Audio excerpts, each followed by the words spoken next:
Let's mic आज का अखबार। नमस्कार, लेट्स माइक में आपका स्वागत है। आज का अखबार के साथ मैं राखी जैन। यहाँ हम देश दुनिया के सबसे बड़े और विश्वसनीय अखबारों से चुनते हैं वो रिपोर्ट्स जो सिर्फ खबर नहीं, आपकी समझ और सोच को गहराई देती हैं। द न्यूयॉर्क टाइम्स में प्रकाशित लेख में डोनाल्ड ट्रंप की चीन नीति पर तीखी आलोचना की गई है।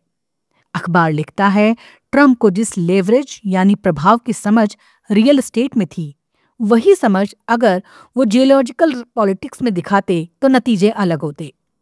ट्रंप ने गाजा में संघर्ष विराम कराकर एक सफलता तो पाई, लेकिन यूक्रेन युद्ध रोकने में वो असफल रहे और चीन के साथ उनका टैरिफ युद्ध तो पूरी तरह उलझा हुआ हॉट मेस साबित हुआ।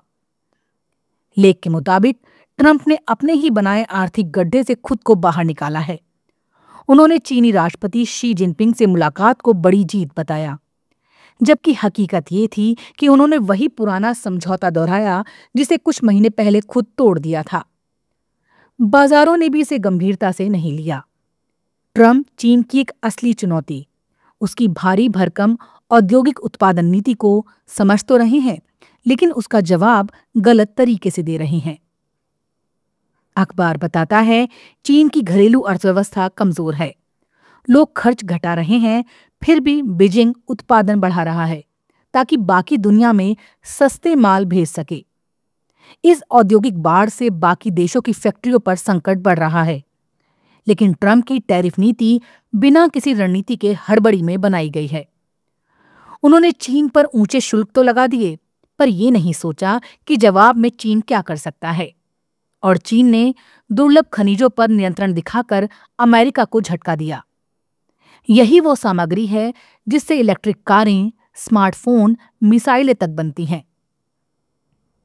अंत में द न्यूयॉर्क टाइम लिखता है, ट्रंप सही सवाल उठा रहे हैं। चीन के अनुचित व्यापार के खिलाफ कदम जरूरी हैं, लेकिन उनके पास कोई स्पष्ट योजना नहीं है। ना वो सहयोगियों को साथ ला पाए, ना घरेलू उद्योग को मजबूत कर पाए।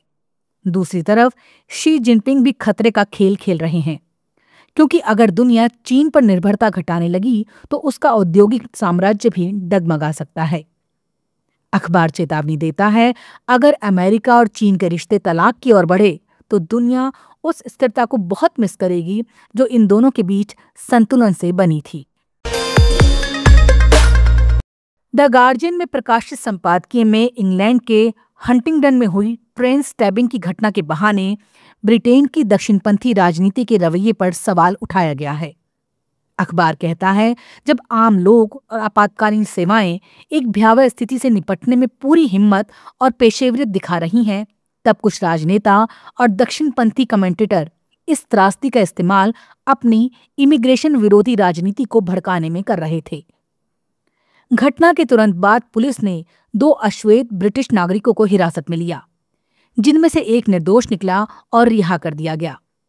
लेकिन कई राजनेताओं ने पहले ही उसे आतंकी हमला कह दिया और पुलिस पर पहचान जल्दी न बताने के लिए सवाल खड़े कर दिए। अखबार के मुताबिक ये न सिर्फ पुलिस की मेहनत को कमजोर करता है, बल्कि समाज में अविश्वास और अफवाहों का जहर भी फैलाता है। गार्जियन लिखता है कि हाल के दोनों बड़े चाकूबाजी के मामलों में 2023 के नॉटिंगम और 2024 के साउथपोर्ट में जांचों में ये पाया गया, ये आतंकी घटनाएं नहीं थीं, बल्कि मानसिक स्वास्थ्य सेवाओं की विफलताओं से जुड़ी थीं। मानसिक बीमारियों की पहचान और इलाज की कमी, NHS में संसाधनों की कमी और पुलिस के बीच जानकारी साझा न होने वाली खामियां बार बार सामने आई हैं। अखबार का संदेश साफ है, हिंसा की इन घटनाओं को प्रवासियों या नस्लीय पृष्ठभूमि से जोड़ना न केवल गलत है, बल्कि इससे समाज में नफरत और शक का माहौल बनता है। ट्रेजेडी के वक्त जिम्मेदार राजनीति की जरूरत होती है, न कि डर और घृणा फैलाने की। गार्जियन चेतावनी देता है कि अगर दक्षिणपंथ अपनी हर समस्या का जवाब इमिग्रेशन में ढूंढता रहेगा, तो असल में सार्वजनिक विफलताएं जैसे मानसिक स्वास्थ्य व्यवस्था की कमजोरियां कभी सुधर नहीं पाएंगी। अल जजीरा में प्रकाशित लेख में रूस यूक्रेन युद्ध के नए चरण की पड़ताल की गई है, जिसे अखबार सर्दी की रणनीति कहता है। लेक का कहना है, इस बार रूस का लक्ष्य केवल यूक्रेन को ठंड से झुकाना नहीं, बल्कि यूरोप को और अस्थिर करना भी है। जैसे जैसे सर्दी नजदीक आ रही है, रूस यूक्रेन की बिजली और गैस सप्लाई को निशाना बना रहा है, ताकि उसके शहर अंधेरे और ठंड में डूब जाएं। लेख बताता है, पिछली बार 2022 और 2023 की सर्दियों में रूस ने यूक्रेन को ठंड से हराने की खतरनाक कोशिश की थी, लेकिन नाकाम रहा। इस बार पुतिन की रणनीति ज्यादा चालाक और खतरनाक है। वो यूक्रेन के ऊर्जा तंत्र को तोड़कर एक और शरणार्थी संकट पैदा करना चाहते हैं, ताकि लाखों यूक्रेनी फिर से यूरोप की तरफ पलायन करें और वहां राजनीतिक अस्थिरता फैले। आज यूरोप में करीब 50 लाख यूक्रेनी शरणार्थी हैं, सबसे ज्यादा जर्मनी और पोलैंड में। लेकिन अब यूरोपीय जनता में थकान और नाराजगी बढ़ रही है। जर्मनी में लोग यूक्रेनी पुरुषों को वापस भेजने और उनकी आर्थिक मदद घटाने की बात कर रहे हैं। पोलैंड में भी लोगों को लग रहा है कि सरकार ने बहुत ज्यादा मदद दी। ऐसे में अगर यूक्रेन की बिजली व्यवस्था फिर ध्वस्त हुई तो नई शरणार्थी लहर यूरोप के लिए बड़ी चुनौती बन सकती है। अल जजीरा लिखता है, पुतिन का मकसद सिर्फ यूक्रेन को नहीं, बल्कि यूरोप को भी सर्दी की ठिठुरन में धकेलना है, ताकि यूरोपीय एकता कमजोर पड़े और पश्चिम देशों की मदद कमजोर हो जाए। ये युद्ध अब केवल मोर्चे पर नहीं, बल्कि हीटिंग सिस्टम, बिजली संयंत्र और जनमानस की थकान पर लड़ा जा रहा है। लेख का निष्कर्ष है, इस सर्दी रूस का सबसे बड़ा हथियार उसकी मिसाइलें नहीं, बल्कि ठंड और डर है। बीबीसी में प्रकाशित लेख में भारतीय सेना में अफसर बनने के रास्तों और उससे जुड़ी तैयारियों पर विस्तार से बताया गया है। लेख की शुरुआत इस बात से होती है कि भारत दुनिया की 5 सबसे बड़ी सेनाओं में शामिल है, जिसमें करीब 15 लाख सक्रिय सैनिक हैं। लेकिन हर युवा का सपना सिर्फ वर्दी पहनना नहीं, बल्कि अफसर बनना होता है। और इसके 2 मुख्य रास्ते हैं, एनडीए और सीडीएस। लेख बताता है, एनडीए परीक्षा 12वीं के बाद दी जाती है, जबकि सीडीएस ग्रेजुएशन के बाद। दोनों परीक्षाएं यूपीएससी कराता है साल में 2 बार। एनडीए में दाखिले के लिए 16.5 से 19.5 साल के युवाओं के लिए मौका होता है, जबकि सीडीएस के लिए उम्र सीमा 19 से 24 साल तक रहती है। एनडीए की ट्रेनिंग पुणे के खड़गवाला में होती है और 3 साल की ट्रेनिंग के बाद कैडेट कमीशन अफसर बनते हैं।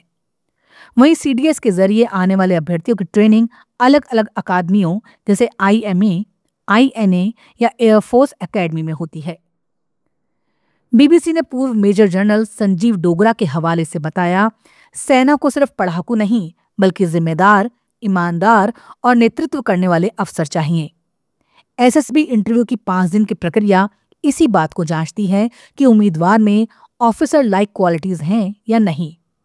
इनमें साइकोलॉजिकल टेस्ट, ग्रुप टास्क और इंटरव्यू के जरिए उम्मीदवार की सोच, व्यवहार और नेतृत्व क्षमता परखी जाती है। लेख का मकसद सिर्फ जानकारी देना नहीं, बल्कि ये समझाना है कि सेना में जाना कोई नौकरी नहीं, ये एक जीवन शैली है जो अनुशासन, ईमानदारी और सेवा की भावना पर टिकी होती है। डोगरा के शब्दों में, सेना को टॉपर नहीं, अच्छे इंसान चाहिए, यानी जो सच्चे हों, जिम्मेदार हों और अपने देश के लिए कुछ कर गुजरने का जज्बा रखते हों। लेख ये संदेश देता है, अगर आप अफसर बनना चाहते हैं तो आज से ही अपने अंदर एक लीडर जैसा बर्ताव शुरू कर दीजिए। लेट्स माइक आज का अखबार में फिलहाल इतना ही। देखते रहिए, सुनते रहिए लेट्स माइक। नमस्कार। आप सुन रहे थे let's make more than radio. Follow कीजिए हमें हमारे सोशल मीडिया प्लेटफॉर्म्स पर। It's time for news. It's time for more than radio. Presenting the first radio news app, Let's Mic. Let's Mic, a news-based app on your phone where you get to watch and listen news, talk shows, interviews, radio show podcasts. On Let's Mic, you get all relevant information of TV, print, radio, podcast, and digital. Let's Mic talks about every segment of life.